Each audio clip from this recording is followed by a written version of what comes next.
bazo faciliter bato wana baya ko sala biloko. C'est ligne ya bato oyo baza ligne ya ba politicien ebele ya ba politicien.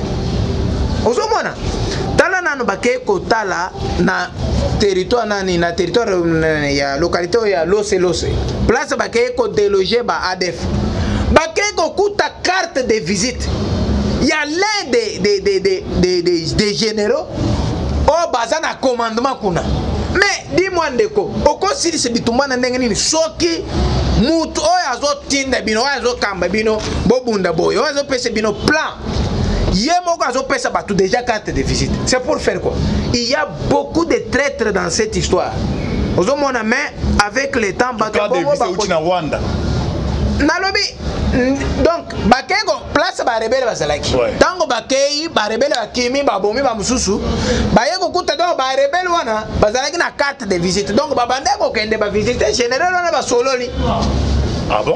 Vous comprendre tout ko bato bongo mutu aboye abanda ko tinda kabino boke carte de visite ce que général so chirimwa mi so chirimwa.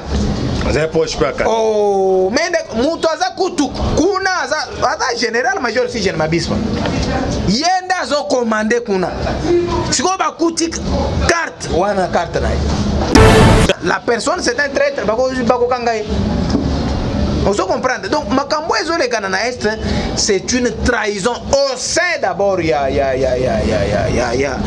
nini ya donc ya ba généraux na biso po yo moko monaki colonel moko azali comme colonel ya FARDC tant bazo bundisa bazo baganye groupe armé ya kimia ke na yekuna bon imaginez nanu mutu bongo ako kambo ndengeni bazana kati bango nde bazo financer ba groupe armé wana. Donc ce sont des choses oyo ça fait mal. Il y a comment que ndek bande ko na biso bazo participer pona ko boma bande ko na bango. Mais talana no eloko esalemi. Tango bakei na massacre o esalina Lose omoni Fachi okoki kozala ozo sepela na Fachi te. Mais politique na ye et sa façon de faire. Moi je me demande batouana oyo balingaka Fachi te oyo balingi ndenga zo travailler te basala kanini pona koyina ye pongana ye. Moi je n'en peux plus. Bonjour, bonsoir na bandino sur la face céleste. Mbote na bino mbote bozali ebele partout dans le monde. Boza Rolanda biso par la internaute wana niveau États-Unis na Kentucky na moni Maurice Kianga na pesi mbote.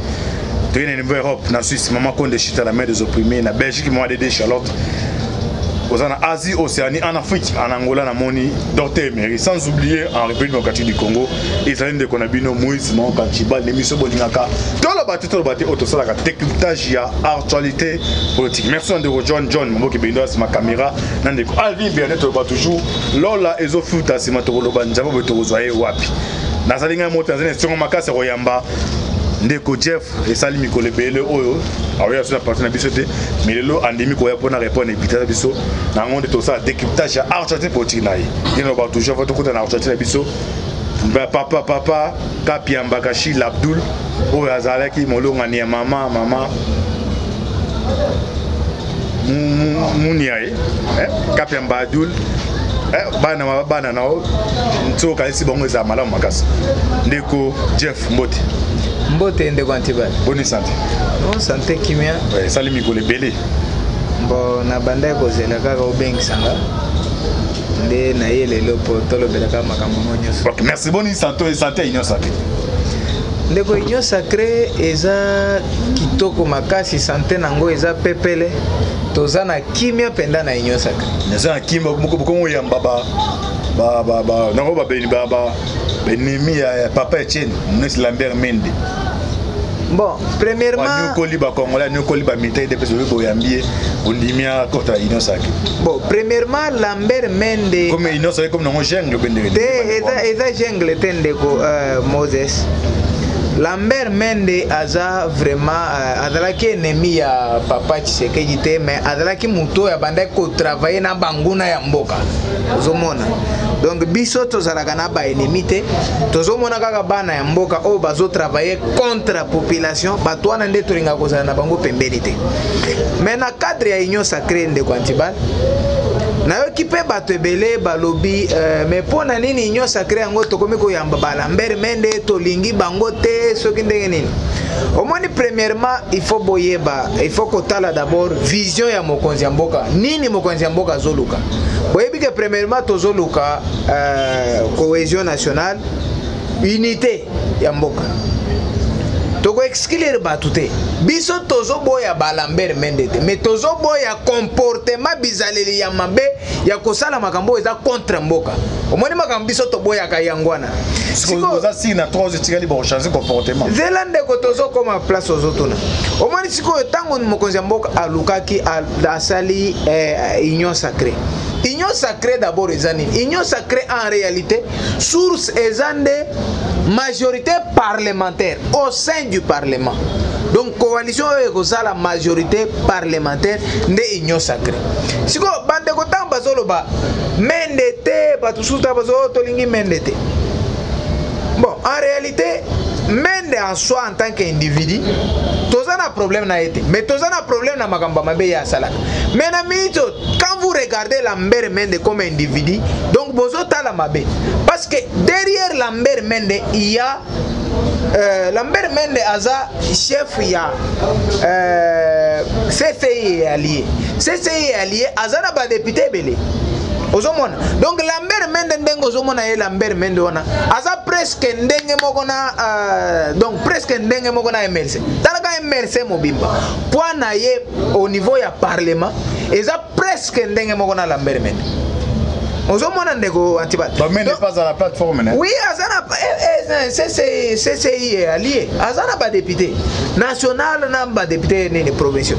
Donc mais Fati Date déjà calcian et c'est au Luka Bat Moussouti nani. Non. Au moins on ne peut pas être satisfait parce qu'on ne sait pas ba oyo baye pour na ko détruire. Na ba oyo baye pour na ko construire. Faut aux oignons d'abord. Non, nazala bate ko oignons. Muto ya ko ya pour adhérer na vision ya chef de l'État. Toko ndima biso to boy mutu te. Tozo boy ndeta ko ya pour banda ko bloquer. À ce moment-là on te met à l'écart. Ozomona tozo tala Lambert Mende te mais biso toza na besoin ya ba député. Ozomona ba député ozomona que Lambert Mende aye. Mais tango Lambert Mende aye biso tokolo bateka oto bengani mutu. Non, le chef de l'État ne peut pas faire la politique de discrimination. C'est contre même la constitution. Le chef de l'État azawana yemoko azo représenter symbole ya unité. Article 69 de la constitution est clair. Donc le chef de l'État est le symbole de l'unité nationale. Donc ye azawana pona kocha batu nyonso ensemble.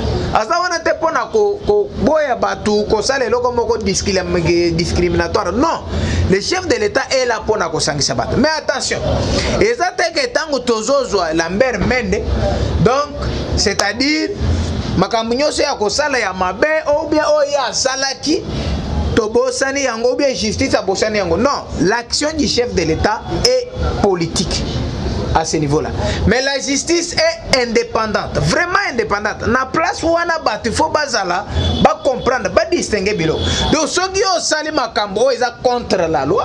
La justice va s'apprendre. Même sala et je suis interpellé. Mais na lobby. Oh, ça n'arrive. Dans l'union sa casa ministre rapport à Pingba Bengi. Na eloko mokote balobi ke tango ozoya pourquoi tu as na union sacrée et la blanchisserie. Non, l'union sacrée n'est pas une blanchisserie. Pour preuve, Roger Mbalaza na union sacrée. Mais Bakangie na poto. C'est-à-dire, il a Bakangie na France. Il avait ses problèmes na justice. Donc, baza parmi bato oyo, baza na kati rapport mapping. Bato bayaka na bitumba, ba rebolo bayaka. Bato bakufaka na bitumba wana. Justice est kangi. Donc nenga kangi wana ça n'a rien à voir nano. Yo qui chef de l'État intervenir na eloko wana. Non. Alobaki à côté que justice, que ce soit la justice internationale ou nationale, à côté que justice asalamona et salamsalena. Yangwande to ça. Donc Lambert Mende aya. Onani aya. Problème est atteint. Mais tango kokoma, comment est-ce qu'on va travailler? Poste de responsabilité, poste stratégique. Est-ce qu'on va donner à quelqu'un comme ça? Non. Donc, tu n'as pas comprendre que tu as niveau ya kowele la poste. Or, ce n'est pas ça. idée ya union sacrée eza wana te. Donc soki bolingi boya na badepute baya toko boya congolais te, chef de l'état aza wana te mpona kosala discrimination toboyi bacongolais oyo toboyi non. Soki aye koadere na vision ya chef de l'état, soki aye koadere parce qu'auparavant ye abande komizo lokola soki président bis ozomona, soki aye koadere na vision ya chef de l'état, mais où est le problème? D'abord Kabila koki koyate, oyebi pourquoi? Parce que si Kabila pouvait venir, c'est-à-dire eloko est créer divergence. Tolobi Seni, il faut qu'on réforme ya Seni. Chef de l'État, il faut qu'on réforme Seni. Il faut qu'on ait la cour constitutionnelle et ça vraiment républicaine. Ozomona, Kabila bande ko s'opposer na biloko na. C'est ça makambo moko o créer divergence entre biso na Joseph Kabila na batulai. Siko mutu wana ko ya les choses nene. Soki aye, c'est-à-dire adhérer à ce que le chef de l'État disait. Ozomona, mais soki aye adhérer à union sacrée. C'est pas le problème. Et moi je ne trouve pas le problème. L'inconvénient n'est pas là. Mais tant que justice est goya kozoyo, ata ozana ndako ya fachi béton, ba kozoyo kuna bakena yo. Donc koya te que on nazoya comme ça tant nazo comme kuna Félix akoya ko couvrir. Non, si Félix pouvait couvrir, il pouvait couvrir Vital Kamerhe. Ok, merci de continuer. Donc quand tu as des problèmes, continue à dossier 12 millions. 12 millions pour l'Assemblée nationale. C'est les ambons et belé fort. Oui, négocier la nation sana. Au moins ce qu'on plan nani likambo ya Lambert Mende. Lambert Mende tango aye lobby, aye na cahier de charge. Atiki cahier de charge. Mais ce qu'on nini azo senga na cahier de charge qu'on ande. Kasi yango. Ne loko izo pesa bakanda yangwana. Donc aye na carré azo senga sécurité ya Kabila. Na sécurité ya batu ya FCC. Mais déjà, donc yeba que yoto okozo et logo te okozo parce que jamais le chef de l'État garantira une telle chose. Je dis jamais. Abondi melo kwa ndengona te. Donc ce que il fallait qu'il y ait condimana kokota kwa adhérer. Balobi ke okoya kwa adhérer librement. Donc ce qui y a na makamba cahier de charge, donc déjà ndenga zawana yomoko mitia à l'écart. Parce que ce cahier de charge ne sera jamais respecté. Dans la mesure où ozoluka sécurité nayo, d'abord, est-ce que Joseph Kabila n'est pas en sécurité? Mais il est en sécurité, il marche avec des militaires. Il est sécurisé. Mais yo lingo ozwa na ebite soko zo obtenir lingo ozwa lokola nini lokola amnistie à l'avance tout ce qui ni au sali ba crime soko balinga ba ko kango te parce que ngana to comprendre soko sali ba crime te okobanga nini ndengo za boyo yo okobanga nini o stambola déjà soko bazo to tambola déjà na ba militaire. Donc c'est aux a déjà na katia sécurité bazo sécuriser soko ozolo ba na zo senga sécurité ozo senga sécurité par rapport à nini. C'est ça le problème. Donc wana eloko wana nde tozo boya. Donc aya na ye soka lingi boya. Ndenga miyeli wana. Mais aya tena eloko cahier de charge Joseph wana ba ko garantir yango te. Donc abosa na déjà eloko wana. Alors 212 millions. 12 millions pour la session extraordinaire. Aussi en tant que population ça la misère, la misère, kama 12 millions. Moi président soka Kabila. Ndeko Antibal au moni fonctionnement ya Assemblée nationale. Fonctionnement et Assemblée nationale, surtout dans la session extraordinaire. Session extraordinaire et zoaka parce que bafuta batolo nani salaire na bango ya moi moko ya nini ya moi mon côté. Donc oui, bafuta bango presque donc à peu près 3 mois ou 2 mois parce que bazo travailler na ezane chozo travailler na heure supplémentaire. On m'a dit que ce que je travaille na heure ce que est à $10. Ce que travailler na heure supplémentaire, on commence peut-être heure wana et ko comme par exemple $40. Et ça clair na niveau wana. Problème est nini? Déjà session extraordinaire. Tango mabunda bande ko travailler. C'était presque ce montant là. Mais pour l'instant, toza kaka na session extraordinaire wana te. Toza na mbongo ya élection, ya organisation ya élection, ya bureau définitif à part. Et puis toza na mbongo ya fonctionnement. Ozomona. Donc biloko na faut to comprendre. Ko bango balingo sambonga élection ba papier ne kuta. Nazo ko bandeko. Nazo koma. Non, ba papier eza neti ba papier ka bazo papier de terre vide. Eza ka déjà imprimé biloko déjà bazo sala. Nazo koma côté to zokende. Problème a eza nini? Omoni premier ministre a vu document wana a faire fuiter basali yango na makasi pour s'attirer, oui, encore pour s'attirer la sympathie de la population. Pour parler ce que talam ndenge bazo dilapider mbongo. Et puis au lieu baka na cadre normal bazo mbongo wana balingi bazo po ba corrompre ba député. Juste pour na ko créer confusion na kati ya population. Or on est vraiment toza bête quand même. Pour na landi au moins député nani Eliezer Ntamba ou tu ko loba mais muto asali loko eza premier ministre mo. Parce que ce genre de document, comment un document comme ça peut fuiter? Pendant que banda bureau mabunde ezali ba session extraordinaire ba senga ka ba monta ya boy mais ba tikala ko faire fuiter document wana. Le moment où tango tozalaki na congrès, tango le président Jean-Marc Abound alobaki que congrès ezo coûté à peu près 7 millions de dollars américains. Ba wanga na kiti. Mais il n'avait jamais fait sortir un document donc disant le contraire de ce que le président Jean-Marc Abound alobaki. C'est ça les montants au va utiliser à Yangwana. Mais ce qu'on peut dire, ce que moi je peux dire, c'est que bakoki ko tala dans quelle mesure hein ko voter comme ko luka quand même budget moko ya c'est. Mais si cela est le prix à payer pour battre le gouvernement oyo anti peuple oyo ekende, si c'est cela le prix à payer pour tous le gouvernement moko responsable, non mais moi je suis pour. Je suis pour parce que d'abord ne pensez pas que tant non, il y a des gens cours de compte à ça on a pas na colandé là bakoya colandé et puis tant bureau provisoire et colongo bureau définitif ekoya bako sala rapport audit, oui bako sala audit. Il est où le problème? Laissez pas un problème na ngai zani au moins bureau ko basali yango eza pona kaka ko créer confusion, pour créer des ordres, pour faire voir à la population que non, ndenge zaboye, bazo travailler pour na binote, talambongo bazui pour na corrompre. Mais est-ce qu'ils peuvent nous dire, banda législation ya bayibaye, banda yaza premier ministre, ba session extraordinaire, mususo basengaki, ezoaki au moins combien? Et ça il ne peut pas nous le dire. Et puis na mbongo oyo moni batie mbongo ya neti ya fonctionnement parce que mbongo a salaire lokole ya ba assistant parlementaire, mbongo a salaire lokole ya ba administratif et longo kaka na mbongo bazo senga wana ozomona. Je ne dis pas que les montants et je ne minimise pas les montants, mais je vois l'esprit qui est derrière la publication ya document wana ozomona parce que politicien tokoko comment na kaka neti mbongo te. Oui, l'argent, l'audit, donc la Cour des comptes fera son travail.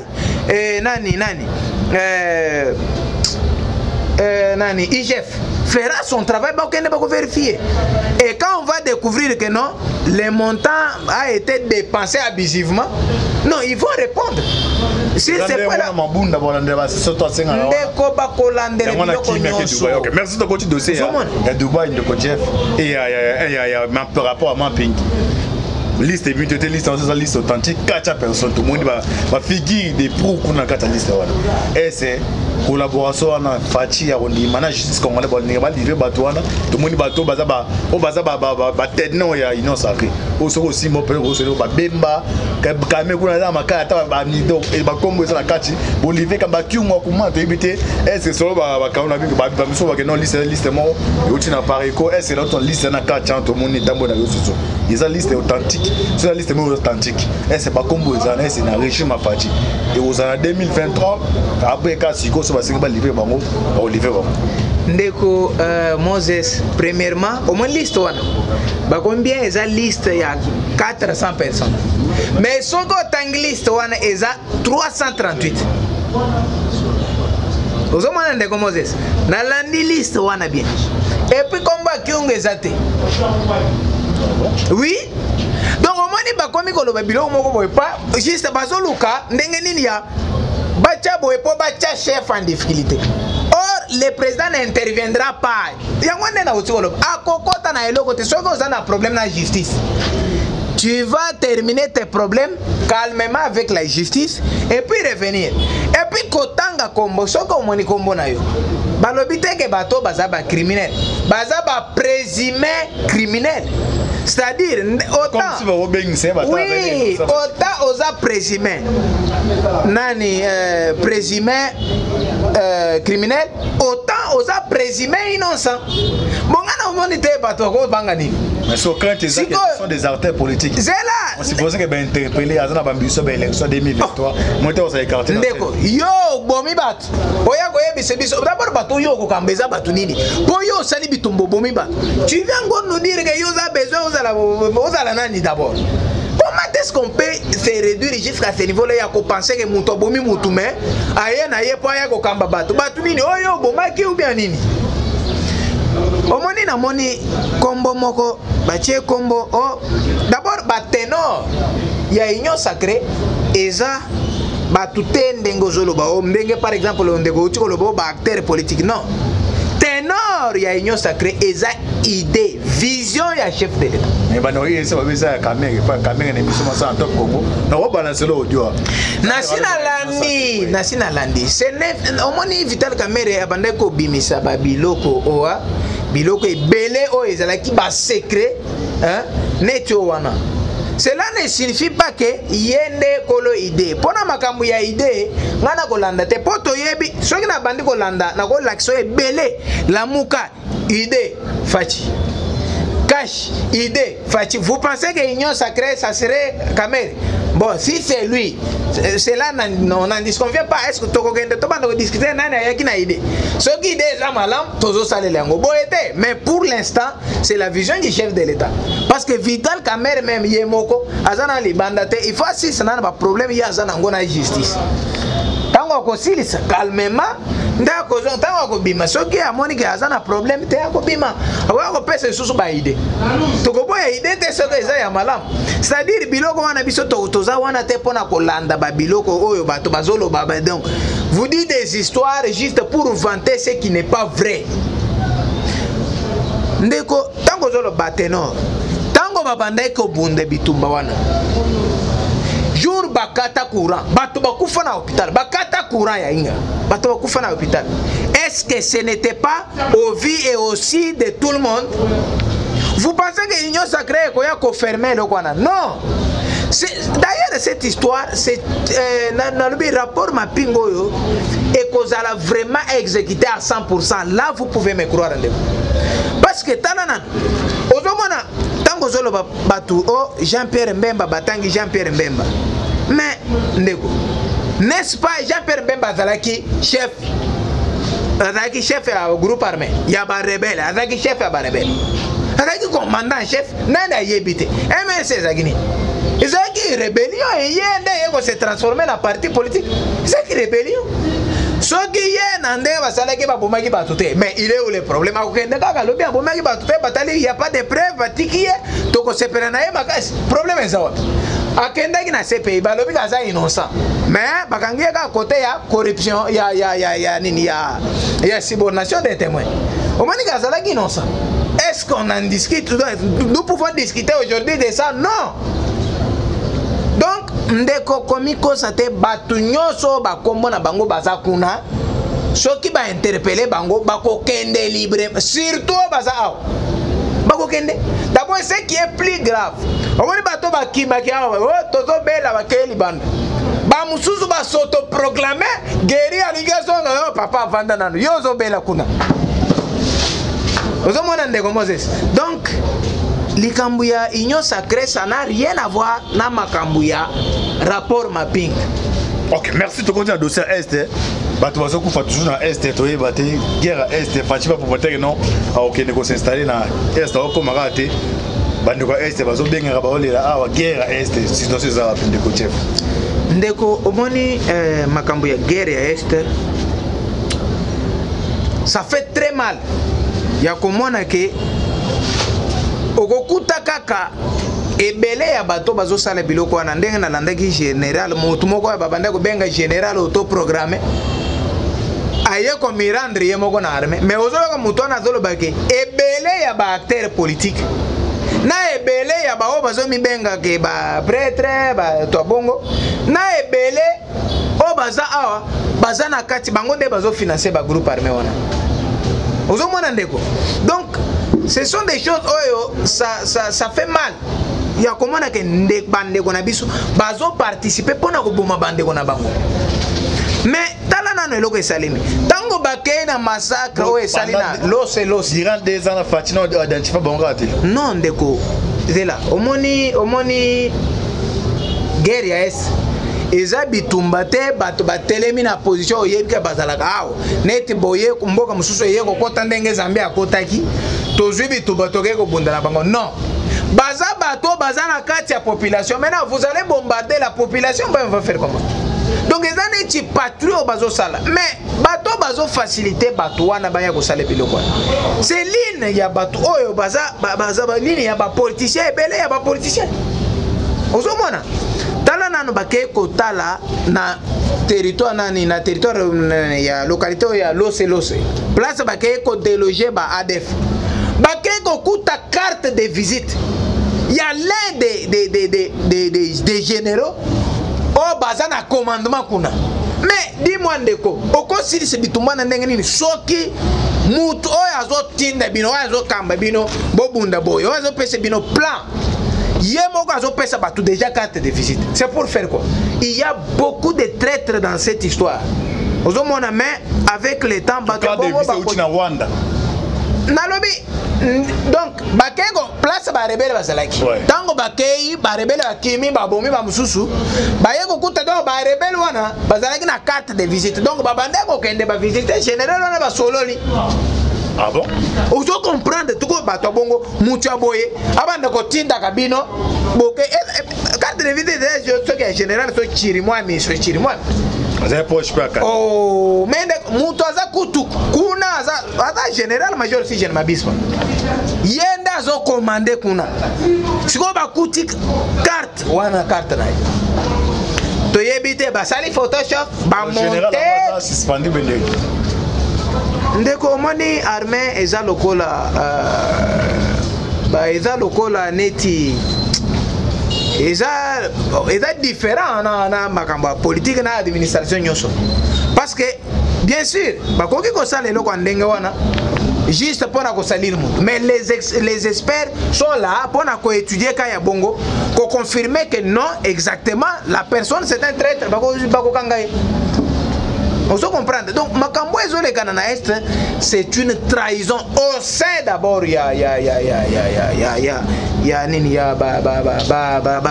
Donc, il y a ba généraux nabiso. Pour yo moko monaki colonel moko, azali comme colonel ya affaire de ce. Tant bazo bundi se bazo ba gagner groupe armé, ya kimi akena yekuna. Bon, imaginez nanu mutu bongo ako kambo ndengeni. Ok, merci Ndeko Jeff to kopela petit à petit ko chité awa. Commentaire mouki en libération di Kapen na ba révélation Mirindi. 3 minutes na mode de la fin to chité. Ndeko oyebi kaka ndenge bato ebele baloba komoni Fachi okoki kozala ozo sepela na Fachi te mais politique na ye et sa façon de faire. Moi je me demande batouana oyo balingaka Fachi te oyo balingi ndenga zo travailler te basala kanini pona koyina ye pongana ye. Moi je n'en peux plus.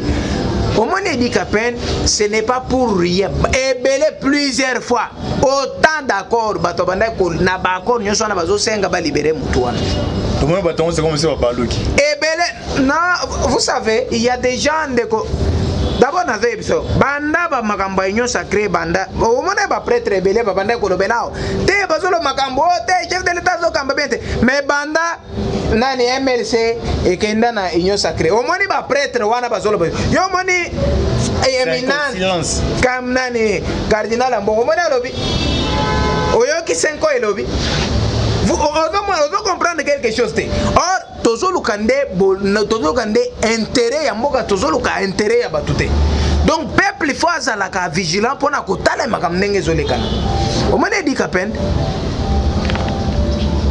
tango ba chef de l'état a libéré a pesi grâce présidentielle et dit kapenda yeko tomber na critère wana selon critère au chef de l'état a pesi et dit kapenda yeko tomber kuna tango tomber kuna aza libre. D'abord, la la plupart des gens bazolo bake Edi Kapende azalaka azana ye innocent. Or ce qu'on landi procès wana okomona que selon le documentaire obisoto landa il y a procès wana na procès okomona il y avait la plupart ya nini ndenge banda ko samba il y avait une convergente qui envoyait vers l'ancien chef de l'État. Donc ebele banda ko tinda biloko ebele banda ko tinda ezo tinda kaka na kokende na nini Joseph Kabila nani George Kepamba utiko lobango alobi ke tomoni version mususu makambo na ezo tinda kaka ezo kende tina Joseph Kabila. Et puis on comprend une chose grave, tomoni bat oyo bazalaki ba ennemi ya Laurent Désiré Kabila.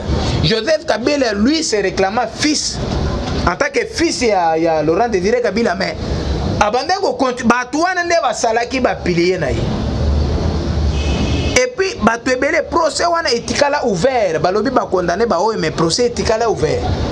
Et puis ce n'est pas que tango ba libérer Edi Kapende, c'est-à-dire ba effacer neti cahier casier judiciaire na ye. Non, casier judiciaire na ye etikali, mais il s'est fait que ya se retrouver na kati ya ba critère au chef de l'État chef de l'État oya pesa ki pona ko pesa nini grâce présidentielle. Et nga personnellement naza content mutu wana abima. Et puis bato ebele bazo senga réouverture ya procès wana pour basamba parce que selon donc plusieurs observateurs soko taleki procès wana ezaki na ba point moko babanda ko simba te babanda ko tika parce bazo mona ke ezo memele biso ko kende na mututel bazo tika yango wana nde Edi Kapende kuta lobaka ye azana besoin asamba poto yeba réellement ba commanditaire yo basali biloko wana. Ok, merci Ndeko Jeff, tu vas Ndeko Jeff, mais aussi décryptage, il y a arrêté moment oh, maintenant il me tourne à répondre, on a invité Ndeko Jeff, numéro de téléphone comme ça tout chité. Bon, numéro ya téléphone est égal à plus 243 85 057 10 24. Yangwana nde numéro de téléphone. Ok, merci on a comme une souka émission biso to le bateau d'inviter qui Ndeko Jeff dans tout ça décryptage en grosso modo il y a art politique. Vous savez na carte chaîne Opération Confiance, c'était votre humble serviteur Moïse Kanchiba émission Bolinga. To le bateau de bateau. Merci mingi de caméra humaine. John Moboke Bende. Voilà c'est ma caméra ça permettre ba image bien kitoko boy. Merci na Ndeko Jeff. Oyaka oza plateau na oso bingso yaka pour éclaircir bande ono principe bango. Tiens pas mbola bino, bo prier makasi pour na RDC, bo prier makasi pour na biso pour tout s'améliorer musala. Comment na numéro comme toi bato lo baté na WhatsApp, ko peut-être ko benga te comment te répondre. Tiens pas mbola bino, affaire à suivre. Ciao.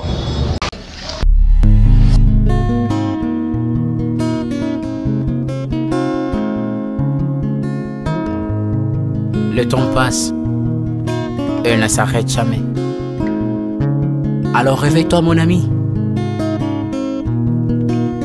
Et tout ce qui nous quitte chaque jour, laisse que cela nous serve de leçon.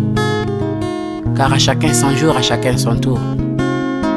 Peut-être demain sera ton tour. Alors réveille-toi et prépare ton âme. Car un jour. Oh, oh, oh, hey, oh.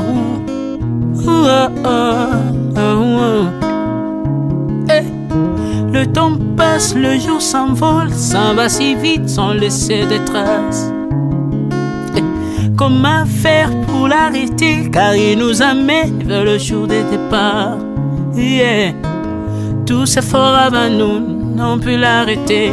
Il s'en va sans arrêt, sans pitié, ni nous laisse le temps de faire nos bagages, et de tout mener. Le temps passe, le jour s'envole, s'en va si vite sans laisser de traces. Comment faire pour l'arrêter, car il nous amène vers le jour de départ.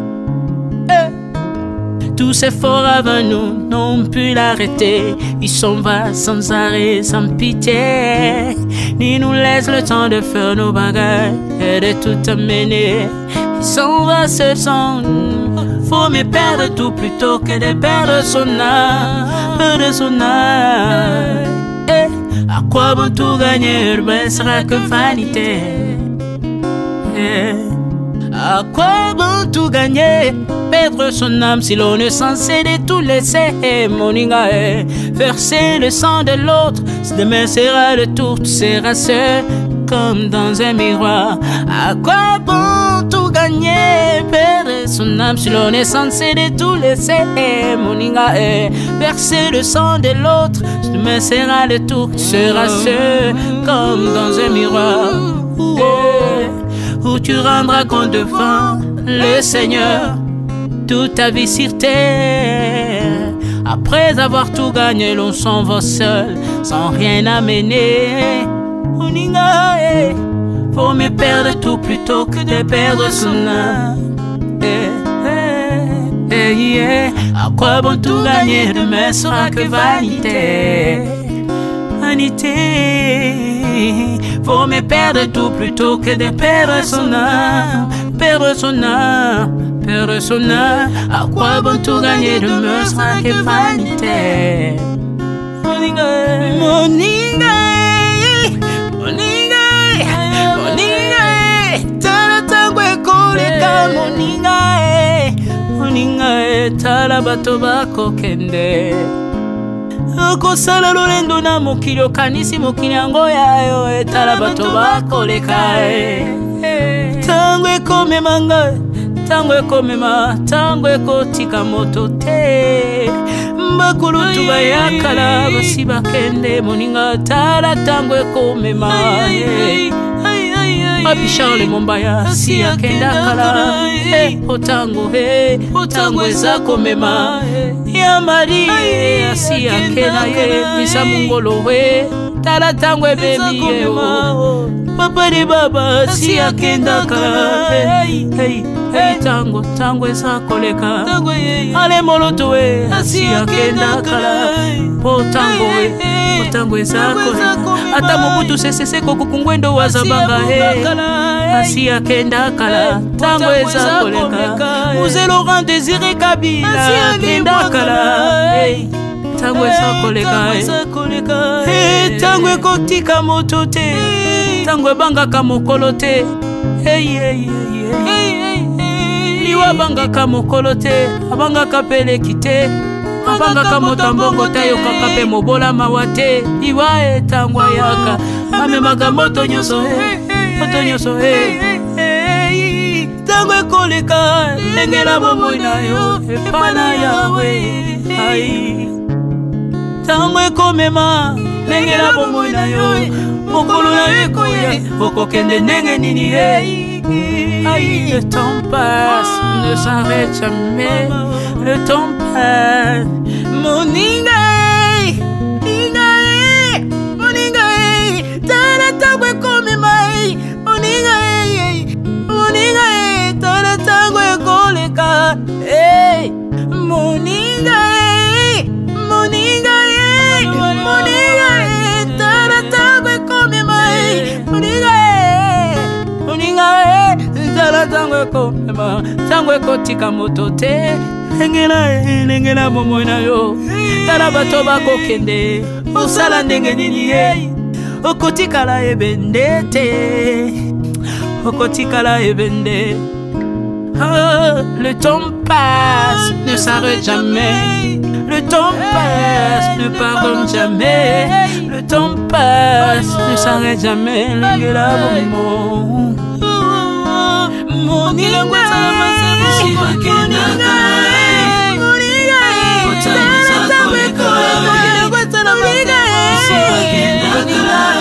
tala tango ekoleka.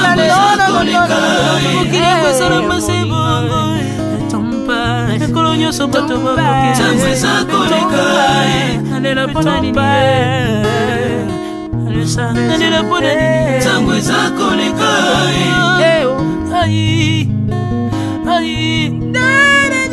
Tango eza koleka.